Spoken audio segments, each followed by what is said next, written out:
कव्वाली एक ऑर्केस्ट्रा के बराबर है। आती है कव्वाला, आते हैं कव्वाल, स्टेज पे गाते गाते गाना के अंदाज में और डांस करना शुरू कर देते हैं। कौम की बच्चियां, कौम की माँ बहनें स्टेज के नीचे बैठी हुई रहती है। वो लोग शर्मसार हो जाते हैं। उन लोगों की एक एक शब्द ऐसा निकलता है जुबान से, चाहे वो कव्वाला हो या कव्वाल हो, ऐसा ऐसा शब्द निकालते हैं कि लोग बैठे रहते हैं मंच में, मेरी माँ बहनें, वो लोग मंच के नीचे, वो लोग शर्मसार हो जाती है। कल एक कव्वाला और कव्वाल आने वाला है झारखंड में। मैं गुजारिश करता हूं, आज SIR लागू हो चुका है, इसके विषय में कोई रहनुमाई करने वाला नहीं, कोई बताने वाला नहीं उसका सटीक चीज की आखिर कैसे करें। A कैटेगरी क्या है, B कैटेगरी क्या है, C कैटेगरी, किसी को पता नहीं है। आज इस कौम का सबसे बड़ा प्रॉपर्टी हमारे पूर्वजों ने दिया है, वक्त किया है, आज उसका जो मसला पूरे हिंदुस्तान में छड़ा हुआ है। आज हमारे गांव के सदर सेक्रेटरी इस पे बहस नहीं करते हैं, इस पे कोई रोशनी नहीं डालते हैं कि लोग कहां खो गए हैं। ये कौम को हो क्या गया है, क्षणिक सुख के लिए, थोड़ा सा एंजॉय के लिए अपना कौम को इतना नीचे ले जा रहे हैं लोग। वो लोग अपने ही लोग हैं। और खास करके मैं इस बात को इसीलिए बेबाक होकर बोल रहा हूं कि मरकजी अंजुमन इत्तेहादुल अंसार झारखंड इलेक्शन कमेटी का मैं सेक्रेटरी हूं। पूरे जिम्मेवारी के साथ मैं इस बात को कह रहा हूं। मेरा ये बयान पूरे देश देखेगा या तो पूरा राज्य देखेगा। मैं गुजारिश करता हूं वैसे कव्वाला और कव्वाल से कि इस तरह का माहौल नहीं खराब करें। आप सोचिए, आप जो मुस्लिम है तो सोचिए कि इस वक्त 2025 में मुसलमानों की स्थिति क्या है। आप सोचिए, आपने कभी सच्चर कमेटी का रिपोर्ट आपने पढ़ा है? सच्चर कमेटी का जिन लोगों ने रिपोर्ट पढ़ा है, आंख से आंसू निकल गया है। मुसलमानों अल्पसंख्यकों की जो हालात है, वो एक आदिवासी दलित से भी नीचे स्तर पे गिरा हुआ है। वो सच्चर कमेटी का रिपोर्ट है। क्या है हम लोग? मैं तो यही कहूंगा कि बर्बाद गुलिस्ता करने को बस एक ही उल्लू काफी है। यहां तो हर डाल पे उल्लू बैठा है, तो अंजामे गुलिस्ता क्या होगा। और गांव के कोई बहुत बड़ा ओहदेदार है, क्यों नहीं गांव का अंजुमन का कोई सेक्रेटरी हो, कोई सदर हो, वो भी इस वीडियो को देखें और देखने के बाद आप मूल्यांकन करें। मूल्यांकन करने के बाद आप बताएं कि आज हम कहां खड़ा है, कौन है दोषीवार, हम क्या कर रहे हैं, क्या देना चाहते हैं अपने आने वाले नस्ल को मैसेज, क्या देना चाहते हैं हम अपने मुस्तकबिल को। ये इंजॉय, इस तरह का इंजॉय, ये तो ऑर्केस्ट्रा का बराबर हो गया ना। कुछ लेकर आप लोग मीटिंग की है? देखिए, सबसे पहले तो आपके चैनल के माध्यम से पूरे प्रदेश और पूरे राज्य को देखने वाले पूरे देशवासियों को सलाम अर्ज करता हूँ। अस्सलामु अलैकुम वरहमतुल्लाहि वबरकातुहू। मीटिंग तो होते आ रही है, हम लोग लगातार 4-5 महीने से संघर्ष कर रहे हैं, लेकिन अभी मेन हम लोगों को प्रेस में आने का, प्रेस कॉन्फ्रेंस करने का मकसद ये है कि देखिए, आज की तारीख है 21 तारीख नवंबर, 21 नवंबर 2025। कल 22 नवंबर होगा और कल फिर से झारखंड के सरजमी में फिर से एक कव्वाल और एक कव्वाला आ रहे हैं। अच्छी बात है, आनी चाहिए, अपना कला दिखाना चाहिए। लेकिन मैं गुजारिश करता हूँ, वो लोग प्रतिष्ठित हैं, सम्मानित लोग हैं, बस उसी अंदाज में मैं उन लोगों को मैं ये पैगाम देना चाहता हूँ, वो कव्वाला और कव्वाल साहब को, कि जो आप लोग आकर और इस तरह के जो एक मैसेज देते हैं, इस कौम, देखिए मुस्लिम कौम ही ज़्यादातर कव्वाली में इंटरेस्ट लेते हैं। 99% मुस्लिम लोग ही कव्वाली पे ज़्यादा इंटरेस्ट लेते हैं। बाकी एक आध % जो है वो हमारे सहयोगी लोग होते हैं। इस कौम में दोस्ती यारी वाले लोग जो होते हैं, जो दूसरे कौम के होते हैं, वो लोग आके स्टेज में वो लोग अतिथि के रूप में बैठते हैं। वो लोग भी थोड़ा मोड़ा कुछ डोनेशन दे दिए और अतिथि के रूप में बैठते हैं और वो लोग भी इंजॉय लेते हैं। कहने का मकसद ये है कि आज का जो युग है, ये 2025 और आज से 40 साल, 50 साल, 60 साल, 80 साल, 100 साल पहले का जो हालात था, आज 2025 का जो हालात है, जमीन और आसमान का अंतर हो गया है। क्या अंतर लग रहा है? अंतर ये है कि हम लोग ये अपने लोगों को, इस कौम के लोगों को या इस कौम से और भी दूसरे कौम के लोगों को बेदार करना चाह रहे हैं कि फजूल चीज में ना जाएं।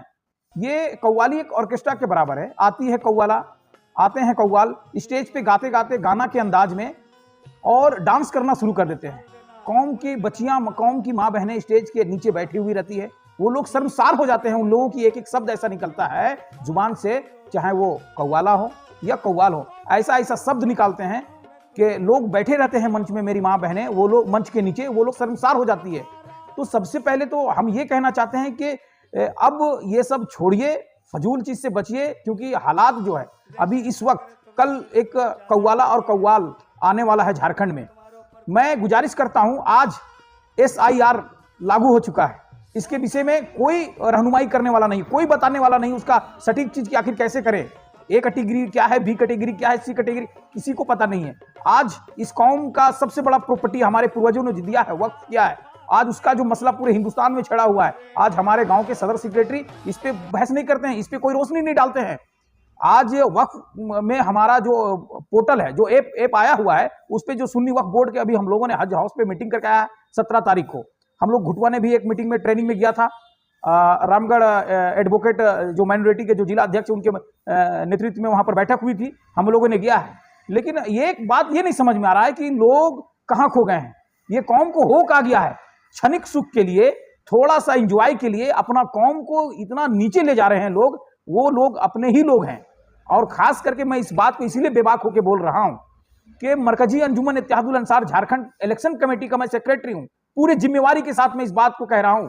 मेरा ये बयान पूरे देश देखेगा या तो पूरा राज्य देखेगा। मैं गुजारिश करता हूं ऐसे कव्वाला और कव्वाल से कि इस तरह का माहौल नहीं खराब करें। आपका बहुत लंबा चौड़ा दुनिया, बहुत प्लेटफॉर्म है, किसी भी प्लेटफॉर्म पे आप पैसा कमा सकते हैं।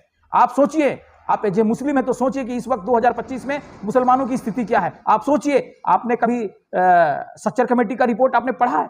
सच्चर कमेटी का जिन लोगों ने रिपोर्ट पढ़ा है, आंख से आंसू निकल गया है। मुसलमानों अल्पसंख्यकों की जो हालात है, वो एक आदिवासी दलित से भी नीचे स्तर पे गिरा हुआ है। वो सच्चर कमेटी का रिपोर्ट है। क्या है हम लोग?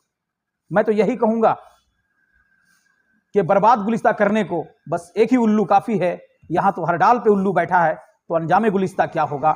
यहां मेरे ही लोग, मेरे अपने लोग, समाज के ही अपने लोग इंजॉय लेने के लिए उन लोगों को पैसा देकर, लाख, 2 लाख, 5 लाख देकर और लोगों को बुलाते हैं। वो 5 लाख, वो 2 लाख, वो 4 लाख अगर गांव में किसी विकास में लगा देते, गांव के किसी कमेटी में मदरसा या मकतब चलाते, गांव के इमाम को तनख्वाह बढ़ा दिए रहते हैं। बड़ा अफसोस लगता है। मैं तो धन्यवाद देता हूं गुलाम रसूल बलियाबी साहब को कि उन्होंने जो दहेज प्रथा का और जो ढोल नगाड़ा बाजा का जो शादी को सस्ता करने के लिए, निकाह को आसान करने के लिए जो अभियान चलाए थे, इस मोबाइल के माध्यम से, आपके यूट्यूब चैनल के माध्यम से मैं हजरत मौलाना खुतबुद्दीन साहब झारखंड और पटना इदारे शरिया हमारे गुलाम रसूल बलियाबी से मैं गुजारिश करता हूं कि आप लोग इस मुहिम में साथ दें और इस मुहिम को बढ़ चढ़कर हिस्सा लें। और आप लोग भी जिस जलसे में जाते हैं, बेबाक होकर इस बात को रखिए कि ये अब वो जमाना नहीं रहा। कव्वाली क्या है आप देख सकते हैं। मैं नाम लेना नहीं चाहता हूं, बड़ा उनको दुख लगेगा। वो एक अच्छे प्रतिष्ठित आदमी है, शरीफ परवाज, वो अच्छे कलाम भी गाते हैं, लेकिन बहुत बुरे कलाम भी, मैंने बुरे शब्द का इस्तेमाल और एक गाना म्यूजिक में वो धुन में डांस करने लगते हैं मंच पे, सामने अपने कौम के माँ बहन बैठी रहती है। कितनी शर्मसार की बात है। पैसा कमाना ये बहुत सारा प्लेटफॉर्म है, किसी भी प्लेटफॉर्म पे आप पैसा कमा सकते हैं, लेकिन अपने लोगों को आप बुड़बक बना के अपने लोगों के बीच में इस तरह का एंजॉय नहीं करें। आपका दोस्त नहीं है, आप पैसे के लिए आते हैं। मैं गुजारिश करता हूं उन लोगों को, कव्वाला भी लोग ऐसे ही है, आती है कव्वाला लोग आती है, वो लोग भी कुछ इस तरह का शब्द बोल देती है जो लोग समाज के लोग, ऐसे लोग जो इंटरेस्ट लेने लगते हैं, इनका कौन है? थोड़ा तो आपसे कहीं ना कहीं आपसे मिस हो रहा है। आप लोग भी कहीं ना कहीं हम लोगों को गुमराह कर रहे हैं और ये समाज के लोग भी मिलकर गुमराह कर रहे हैं। ये मजे लेने के लिए, आप मजे देने के लिए, और ये लेने और देने के चक्कर में आम परसेंटेज, ये कौम आम परसेंटेज मुस्लिम का जो दुर्गति है, जो हालात है, आप चंदा करते हैं। एक एक महीना तक युवा, मुस्लिम युवा व्यवस्थ रहते हैं।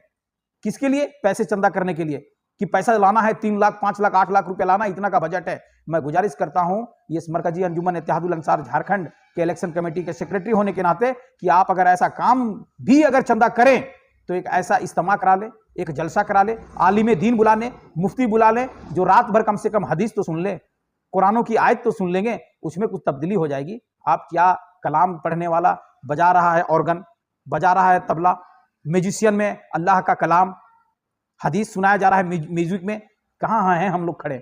किसको बोले हम लोग? बड़ा मुश्किल का घड़ी है। इसीलिए मैं कहता हूं कि ये तो सिर्फ और सिर्फ हमको लगता है कि मेरे हमसफर या फिर मेरे हमनसी सब लग अगर मिल के करेंगे इस काम को तो इंशाअल्लाह ये मुहिम और तेज होगी। धीरे धीरे अभी झारखंड में तो रुक ही गया है, कहीं कहीं हो रहा है, बहुत तेजी के साथ इसका बेंड हम लोग लगा रहे हैं और लगेगा इंशाअल्लाह। मैं बस गुजारिश करता हूं कि लोग बेदार हो जाए, कौम के लोग बेदार हो जाए, चाहे गांव का कोई एक अदना सा भी अगर बच्चा है वो भी इस बात को, इस वीडियो को देखें, और गांव के कोई बहुत बड़ा ओहदेदारान है, क्यों नहीं गांव का अंजुमन का कोई सेक्रेटरी हो, कोई सदर हो, वो भी इस वीडियो को देखें और देखने के बाद आप मूल्यांकन करें। मूल्यांकन करने के बाद आप बताएं कि आज हम कहां खड़ा है, कौन है दोषीवार, हम क्या कर रहे हैं, क्या देना चाहते हैं अपने आने वाले नस्ल को मैसेज, क्या देना चाहते हैं हम अपने मुस्तकबिल को। ये इंजॉय, इस तरह का इंजॉय, ये तो ऑर्केस्ट्रा का बराबर हो गया ना। बहुत देश में बहुत सारी मज़ारें हैं, मज़ार में कलाम पढ़ा जाता है, आप कव्वाल को बुला लीजिए, कव्वाला भी अगर आती है तो एक ऐसा कलाम पढ़ा लीजिए उससे। लेकिन आप लोग तो ढोल ताशा नगाड़ा बाजा और स्टेज पे गाते गाते शर्ट खोल दिए, गाते गाते आप माइक उठा के गलत हरकत दिखाने लगते हैं। ये क्या हो रहा है? इसको रोकने के लिए वो लोग तो पैसा कमाते हैं, उन लोग पर कोई गलती नहीं है, पैसा वो लोग कमाते हैं। रोकने के लिए गांव के लोगों को, शहर के लोगों को और टाउन के लोगों को ये अपने आप में मुत्तहिद होना होगा कि इसका जिम्मेवारी सिर्फ और सिर्फ हम लोग हैं। इसीलिए अगर हम लोग इस बात को समझ जाते हैं, यही पैसा अगर किसी गरीब की बच्ची की शादी में लगा दें, यही पैसा किसी मदरसा में लगा दें, जहां पे आज भी ऐसे ऐसे मदरसा हैं जहां पे गरीब बच्चियां पढ़ती है, आज भी ऐसे ऐसे मकतब हैं जहां पे गरीब बच्चियां पढ़ती है, उस पर वो पैसा लगा दे, कल यहां भी काम आएगा और हश्र के मैदान में काम आएगा। वो बच्ची जब पढ़ के निकलेगी और ससुराल जाएगी, अपने गांव जाएगी, वो जब कुरान पढ़ेगी तो उसका सवाब भी मिलेगा। ये सब कौन बताएगा?